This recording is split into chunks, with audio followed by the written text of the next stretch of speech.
గోరువెచ్చని పాలు వేస్తున్నాను. బాగా కలిపాలి. గులాబీ జామ్ పిండికి 2 కప్పులున్నర పందార, 2 కప్పులున్నర నీళ్ళు వేసానండి.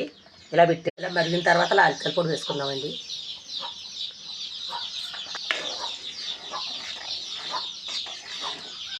బాగా సాఫ్ట్గా వస్తాయండి. చిన్న చిన్న ఉండలో చేసుకోవాలి. సాఫ్ట్గా రా చూసారా, అన్నీ ఒకే సైజులో రావాలి. లాగా